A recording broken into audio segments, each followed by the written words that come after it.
다람쥐가 소풍을 갑니다. 여러분, 소풍을 가면 그 전날 뭘 하죠? 김밥을. 다람쥐가 가족이 김밥을 싸는 거예요. 내일 가져가서 뭐, 야, 부자였네, 김밥도 싸가시고. 또 다른 거 혹시 떠오르는 분 있어요? 아까 우리 기도하신 장로님은 2부 예배 때 갑자기 그런 거예요. 오뎅이라 그랬나? 오뎅이 생각난대요. 자기는 소풍하면 오뎅. 또 네? 달걀. 야, 맞아요. 달걀, 사이다 이런 병. 우리 소풍하면 생각나는 게 있어요. 그래서 이 다람쥐 가족이 맛있게 도시락을 싸서 이제 아들 다람쥐에게 줬습니다. 너 이걸 갖고 가야 된다. 그렇게 해야 됐는데 이 아이가 흥분을 해갖고 도시락을 놔두고 그냥 가버린 거예요. 이 엄마는 너무 속상한 거예요. 이 도시락을 얼마나 정성껏 쌌는데, 기도하며 쌌는데. 그런데 웬 사람이 자전거를 타고 으쌰 으쌰 으쌰 하고 가는 거예요. 아줌마, 혹시 저기 그 소풍 가는데 가는 거 아니야? 맞아요. 나 지금 거기 가는 거예요. 아이고 잘 됐네. 아이고 잘 됐어. 요 도시락 좀, 요것 좀 우리 아들이 거기 있는데 좀 갖다 줄 수 있겠어요? 네, 갖다 주죠. 그런데 나는 아들을 본 적이 없는데 어떻게 전해주면 되나요? 걱정하지 말라고. 그곳에 가서 최고로 잘생긴 사람이 우리 아들이니까 그 아들만 보면 된다고. 알았다고. 그러고서 도시락을 갖고 간 거예요. 근데 얼마 안 있어서 도시락을 갖고 그냥 온 거예요. 아니, 그걸 갖고 오면 어떡합니까? 그랬더니만 그 사람이 그러는 거예요. 아니, 가서 최고 잘생긴 사람을 봤더니만 내 아들밖에 아무것도 안 보여가지고. 오늘 제가 예배를 드리는데 딱 보니까요, 우리 지세진 장로님은 지금 앞을 보고 있는 듯 하지만 요 왼쪽 눈이 어디를 향하고 있냐면요, 우리 사위가 어디 앉아있나 그것만 보는 거야. 우리 사위는 어딨나, 딸은 어딨나. 에? 자식이 그냥 뭔지 우리 마음에는 온통 자식밖에 없는 거예요. 자식 생각. 그래요, 안 그래요? 안 그렇다고? 자식이 그냥 생각만 해도 그냥 못 해주고 더 해주고 싶고, 그게 부모의 마음 아닙니까? 오늘 부모의 사랑, 하나의 그림을 갖고 한번 설명을 시작해 보겠습니다. 구스타프 도레라는 사람이 1866년에 프랑스에서 그린 사파입니다. 사파. 예전에도 한번 보여드렸어요. 저 그림에 보면 여인이 주인공인데, 여인이 신이나 옷차림이 뛰어나온 거예요. 준비된 모습이 아니에요. 갑자기 뛰어왔는데 그 손에는 막 나뭇가지를 들고 지금 누굴 쫓는 거예요? 에? 짐승들을 쫓아내는 거예요. 그리고 새떼들을 쫓아내고 그러고 있는 거예요. 근데 그 뒤에 뭐가 있나요? 시체 몇 개? 7개가 있는 거예요. 시체 7개. 저거를 우리가 리스가의 사랑이라는 제목입니다. 리스가의 사랑. 자, 지금 이 그림을 보면서 우리가 이제 제가 제목이 조금 틀려서 그래요. 죽은 자에 대한, 제가 그래서 다시 한번, 죽은 자에 대한 리스바의 사랑입니다. 죽은 자에 대한, 이게 붙어 있어요. 죽은 자에 대한 리스바의 사랑. 자, 이 그림의 그림에 연결된 본문이 지금 여러분이 읽은 오늘 이 사무엘하 21장입니다. 여기 보면 뭐로 시작이 되냐면 1절에 보면요, 이렇게 시작을 해요. 다윗의 시대. 다윗의 시대가 된 거예요. 다윗이 왕이 되었는데, 자, 옛날이나 지금도 마찬가지일 겁니다. 왕이 되었을 때 이 날씨가 아주 좋아야 됩니다. 풍년이 들어야 돼요. 그런데 안타깝게도 다윗이 왕이 되었는데 몇 년 동안, 3년 동안 뭐가 왔어요? 기근이 온 거예요. 기근. 굉장히 불행한 일인 겁니다. 3년의 기근이 있었던 거예요. 당시에 창세기 47장부터 사무엘하 21장까지 약 700년입니다. 창세기 47장부터 여기까지가 약 700년인데 룻기서를 제외하고는 기근이라는 단어가 나오지 않습니다. 기근이 든 적이 없었어요. 그런데 700년 동안 기근이 없었는데 기근이 몇 년 동안 왔냐면 3년 동안 기근이 온 겁니다. 다윗은 왕이 돼서 기근이 오니까 너무너무 근심이 커지는 겁니다. 이게 무슨 일인가? 왜냐하면 다윗은 신앙인이기 때문에 머릿속에 떠오르는 게 있습니다. 기근은 어떤 때 오냐면 신명기 28장 15절을 보면 여호와의 말씀에 순종하지 않으면 저주를 받고, 그 저주가 뭐냐면 신명기 28장 13절에 보면 말씀에 순종하지 않으면 비가 내리지 않는다라고 성경에 쓰여 있었습니다. 그는 비가 오지 않는 이 3년의 이 기근은 여호와의 말씀에 순종하지 않은 일이 있었다라고 생각을 하게 된 겁니다. 그래서 신앙인은 뭘 해야 되나요? 근심되는 일, 어떤 일이 있으면 누구에게 알아야 되나요? 하나님께 알아야 되는 거예요. 1절에 여호와께 구합니다. 하나님, 도대체 이게 무슨 일입니까? 왜 3년 동안 내가 왕이 됐는데 기근이 들어서 700년 동안에 비가 오지 않는 이 시대에, 700년 동안 기근이 들어본 적이 없는 이때에 왜 3년이라는 기간에 비가 오지 않습니까? 기근이 들었습니까? 하나님께 여쭤봤습니다. 하나님은 돌리지도 않고 직접적으로 해답을 줍니다. 1절에 뭐라고 해답을 주시냐면 하나님께서 그래, 그 이유가 있단다. 1절 뭐라 그랬냐면요, 이는 사울과 피를 흘린 그의 집으로 말미암음이니, 그는 누구냐면 사울입니다. 사울이 누구를? 기브온 사람을 죽였음이니라. 아주 직접적으로 말씀한 거예요. 기근이 든 이유는 딱 하나다. 사울이 누구를 죽여요? 기브온 민족을 죽였기 때문이다. 그 이야기를 합니다.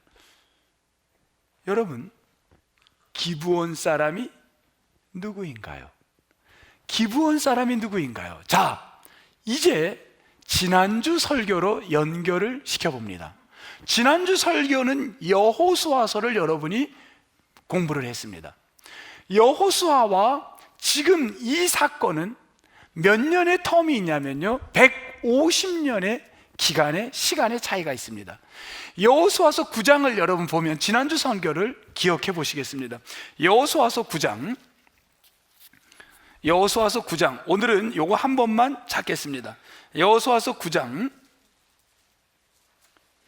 4절, 5절 보겠습니다. 여호수아 9장 331면 9장 4절, 5절 보겠습니다. 기브온 주민들이 3절, 여호수아가 여리고와 아이에 행한 일을 듣고 4절입니다. 자, 무슨 거를 했나요? 그들이 꾀를 내어 거짓으로 사신의 모양을 꾸미되 어떻게? 헤어진 전대와 헤어지고 찢어져서 기운 가죽 포도주 부대를. 5절, 그 발에는 낡아서 기운 신을 신고 낡은 옷을 입고 다 마르고 곰팡이가 난 떡을 준비하였다. 이거는 왜 그랬나요? 거짓을 꾸민 거죠. 뭐 하려고?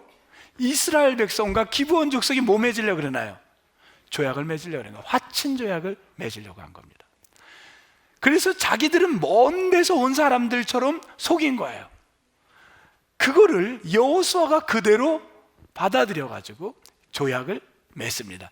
너희들과 우리는 이제 한 형제다. 싸우지 말자. 도장 꽝! 도장 찍고 뭐 해야 돼요, 이거? 딱 새끼까지 이제 걸었어. 그러고 났는데 16절, 9장 16절, 3일이 지나니까 이게 가짜였는지 알게 됩니다. 아니, 이거 가짜 아니야? 이들은 가나안 족속들인데, 그러나 이미 약속은 약속인 거예요. 하나님 앞에 약속은 가짜라도 지킬 수밖에 없는 거예요. 그래서 이들을 같은 화친 맺은 민족으로 살아갑니다. 몇 년을? 150년을 같이 살아온 겁니다. 150년을 같이 살아왔는데 거기에 누가 왕으로 등장하냐면 사울이 왕이 된 거예요.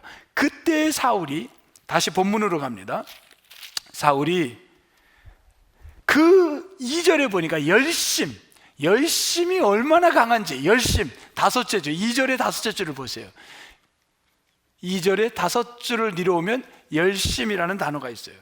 이 열심은 어떤 열심이냐면 이거는 부정적인데 쓰는 열심입니다. 백한노토라는 이 히브리 말은 긍정적인 열심이 아니에요. 부정적인데 꼭 나오는 열심입니다. 여러분, 우리가 열심히 살아가는 건 좋아요. 그런데 나쁜 일에 열심 갖지 않기를 축복합니다. 좋은 일에 열심 갖기를 소망합니다. 이 사울이 나쁜 일에 열심을 가졌어요. 그건 뭐냐면, 야, 우리 민족이 거룩한 백성이야.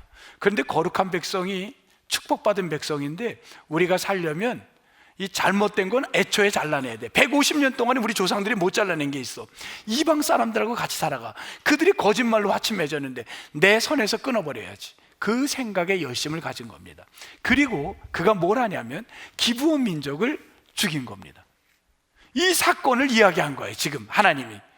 그래서 그 이야기를 다윗이 듣고 너무너무 마음이 아파가지고 다윗이 3절, 다윗이 그들에게, 기브온 민족에게 묻되 제가 여러분들을 위하여 어떻게 하면 좋겠습니까? 라고 이야기를 합니다. 제가 기브온 여러분 어떻게 해야 되겠어요? 너무 마음이 아픕니다. 그리고 얘기했더니만 4절, 기브온 백성들이 뭐라고 이야기를 하냐면 우리와 당신과의 관계에 돈, 은이, 금이 필요한 게 아닙니다.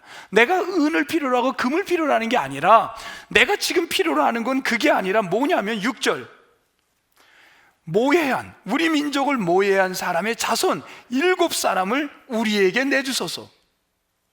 7명을 달라는 겁니다. 그들을 죽이겠다는 거예요. 왜? 하나님과의 언약을 깬 사람은 죽음으로 맞춰야 되는 거예요. 그게 그 시대의 법이었습니다. 당연한 이야기예요. 그랬더니 다윗이, 그건 말씀이니까, 언약을 깬 건 사실이니까 다윗이 고민을 하다가 누구를 내주나요? 바로 사울의 첩이었던 리스바 여인에게 아들이 2명이 있었습니다. 그 2명을 내줍니다. 그리고 사울의 딸, 아들이 5이 있었습니다. 사울의 딸에게 아들이 5인데 그 아들을 내어줍니다. 모두 몇 명이에요? 7명입니다. 그 7명을 기브온 민족에게 줍니다. 그랬더니 기브온 민족이 나무 꼭대기에 그들을 달아 죽게 만듭니다. 자, 그렇다고 한다면 여러분, 3년 동안 비가 오지 않았는데 이제 이 7명을, 이들의 기브온 민족의 억울함을, 그 속상함을 7명을 생명으로 대신했다면 비가 와야 돼요, 안 와야 돼요? 와야 돼요.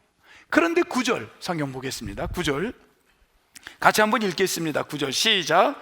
그들을 기브온 사람의 손에 넘기니 기브온 사람이 그들을 산 위에서 여호와 앞에 목매어 달매 그들 7사람이 동시에 죽으니 죽은 때는 곡식 빼는 첫날 곧 보리를 베기 시작하는 때더라.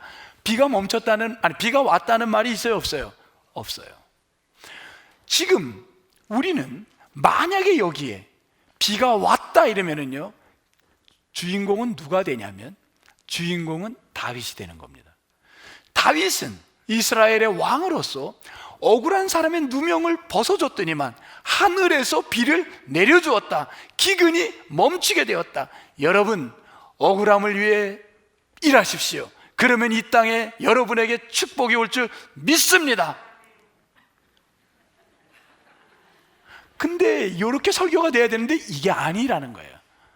우리 권사님, 집사님들은 아멘 좋아요, 아멘 하는 거. 근데 오늘 본문이 그게 아니라는 거예요. 그렇게 끝날 줄 알았는데 비가 오지 않는 거예요. 그럼 뭐냐는 거예요. 오늘의 본문의 주인공은 다윗이 아닙니다. 누구를 주인으로 삼고 있냐면, 이제 다시 한번 말씀을 또 들어가 보겠습니다. 비가 오지 않는 거예요.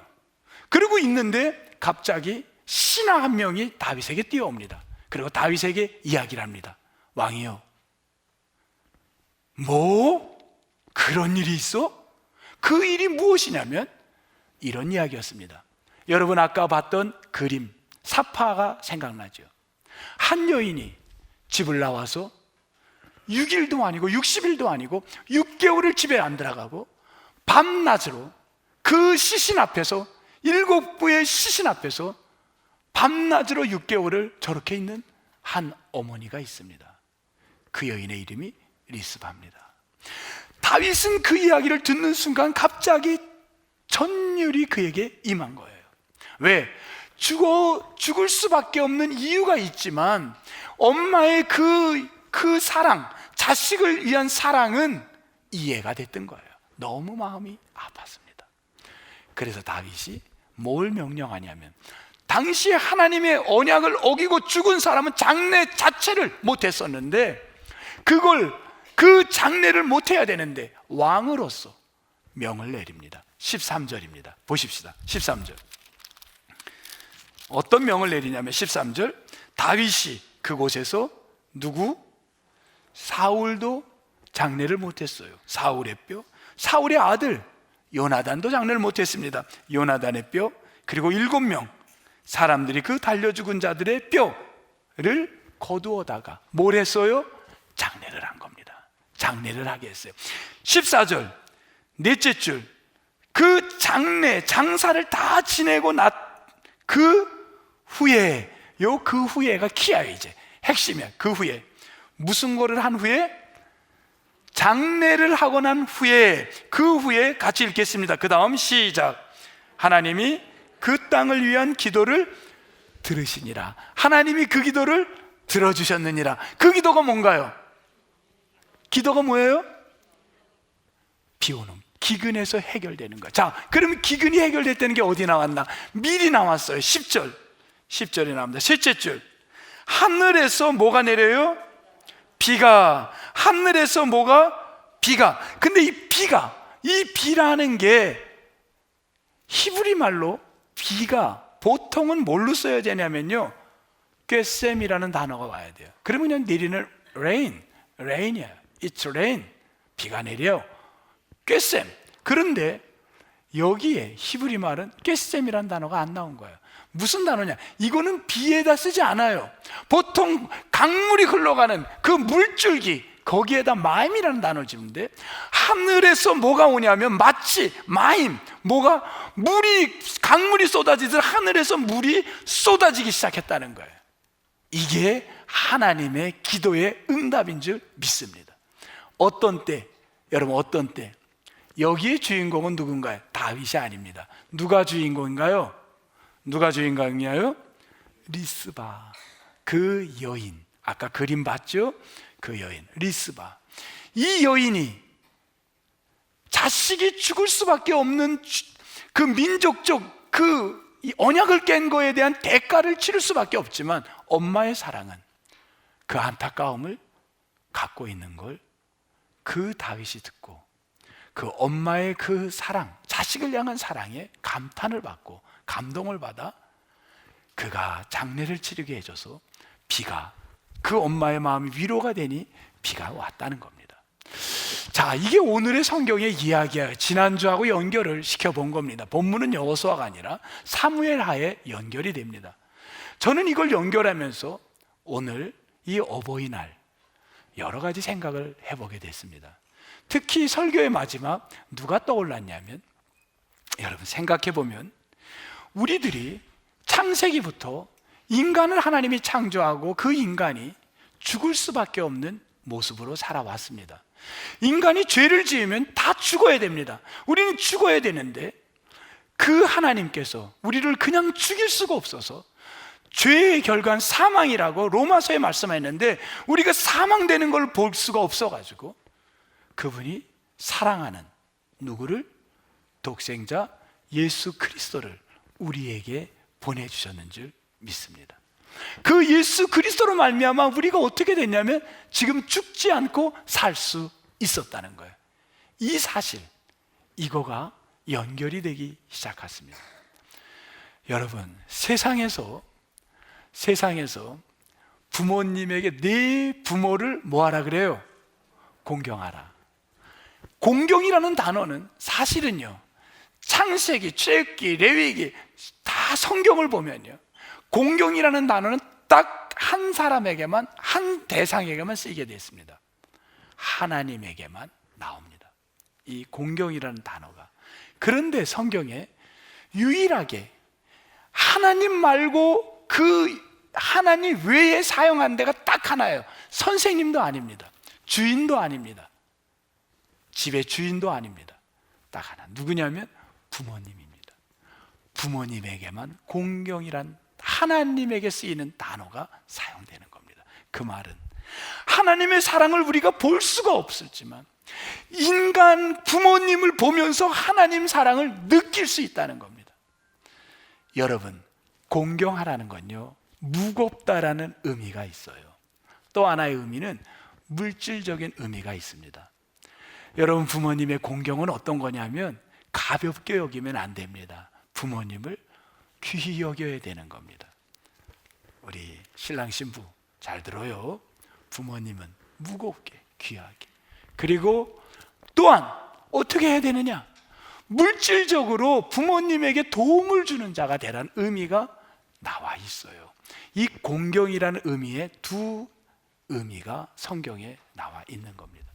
연세가 든 분들은 경제적 이젠 자유롭지가 못해요. 이때 자녀는 공경한다라는 건 두 가지입니다. 부모님에게 물질적 여러분이 책임이 따라야 된다는 것과 귀히 여겨야 된다는 말씀인 겁니다.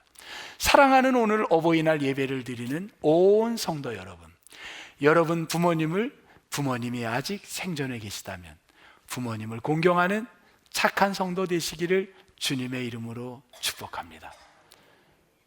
부모님은 하나님의 사랑을 보며 하나님의 사랑을 부모님의 사랑을 통해 배울 수가 있다고 했어요. 제가 우리 부모님의 사랑, 나를 위해 희생하는 사랑, 그 사랑 간단한 거가 참 많아요. 보니까 그 중에 하나를 여러분에게 짧게 영상으로 보여드리겠습니다. 혹시 자막 밑에 여러분 그 중에 이런 말 기억나세요? 완벽한 부모는 없다. 동의가 돼요. 진짜 완벽한 부모가 어디 있겠어요. 자식에게 미안함이 있죠. 더 크게 키울 수 있었는데 나 때문에 더 성장 못한 것 같고, 내가 잘해주지 못해서 더 공부 많이 못했고, 기회를 나 때문에. 여기 부모는 장애가 있어서 자녀가 사춘기 때 방황하잖아요. 다 부모가 해줄 수가 없는데, 근데 나중에 자살을 시도한 거 아닙니까? 근데 거기서 이 부모가 뭘 했나요? 완벽한 부모는 없지만 부모의 사랑은 완벽한 사랑이에요. 그 말 여러분 보셨죠? 부모님의 사랑만큼 완벽한 사랑은 없다는 거예요. 우리 하나님의 사랑을 어떻게 받나요? 그러면 저는 부모님이 나를 위해서 주신 사랑, 그 모습이 하나님 사랑의 이 모습이라는 거예요. 여러분 동의하십니까? 우리가 부모님의 사랑 잊지 마시기 바랍니다. 하나 이야기하고 끝낼게요. 일본에 어린 시절 유학을 갔는데 공부하는 가운데 일제 강점기를 맞이하게 되고, 그분이 음악에 재능이 있어서 음악을 이렇게 했어요. 그런데 너무 돈이 들이고 힘들으니까 한국에 있는 어머니 몸이 다 망가졌고 일제강점기에 일할 수 있는 게 없어요. 별로. 편지를 보낸 거예요. 엄마, 나가 피아노가 필요해. 자기도 알아요. 엄마가 지금 피아노를 조선 땅에서 보낼 수도 없어요. 돈을 어떻게 보냅니까? 근데 그냥 하소연하듯 속상하니까 쓴 거예요. 어디서 돈 나올 데가 없어요. 엄마 피아노가 필요해. 근데요, 이 엄마라는 분들이 대단한 것 같아요. 그 말을 듣는 순간요, 그렇게 허리가 아프고 다리가 아파서 늘 누워있던 엄마가 독실한 크리스찬인데 새벽 기도를 하군요, 산으로 나가는 거예요. 산으로. 뭘 할 수 있는 게 없어요. 산에 가서 솔방울을 줍는 거예요. 솔방울을 옛날에 썼나 봐요. 그걸로 불쏘시개? 네? 불쏘시개. 그래서 그 얼마나 돈을 받았겠어요. 그걸 한자로 해야. 근데 그걸로 팔아가지고요, 팔고 밤새도록 하고 또 자고 아침 새벽 기도하고는 불쏘시개를 이걸 주스로 다니는 거예요. 쌀 한 가마가 13원이었답니다. 13원. 근데 얼마를 모았는지 알아요? 이 엄마가 일본의 아들이 돈을 받은 거예요. 400원을 보냈어요. 400원. 그래서 피아노를 삽니다.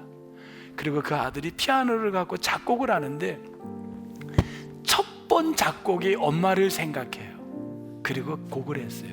그분이 누구냐면 이홍렬 선생님이에요. 아마 여기 선생님들은 다 아실 거예요. 음악한 분들. 양주동 선생님이 노래를 가사를 갖고 이분이 곡을 붙인 거예요. 그 첫 번째 곡이 엄마 생각하고 이 어버이 은혜라래요. 이 노래를 만든 거예요. 여러분, 우리 한번 이미 돌아가신 분도 있지만 생전에 계신 다 우리 부모님의 은혜는 있잖아요.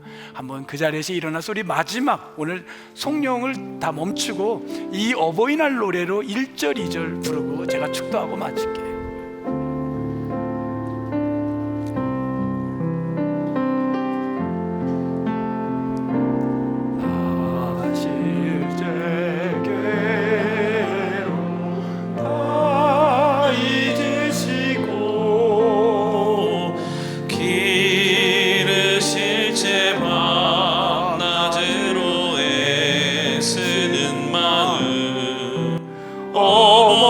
어머님의 정성은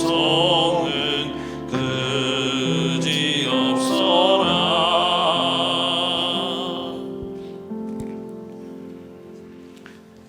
이제는 예수 그리스도의 은혜와 하나님 아버지의 사랑과 성령님의 역사하심이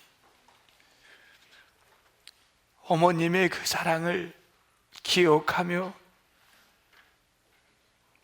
마음 아파하며 다시금 공경의 마음을 먹은 사랑하는 온 성도들 위해 영원토록 함께하여 주시기를 간절히 축원하옵나이다. 아멘.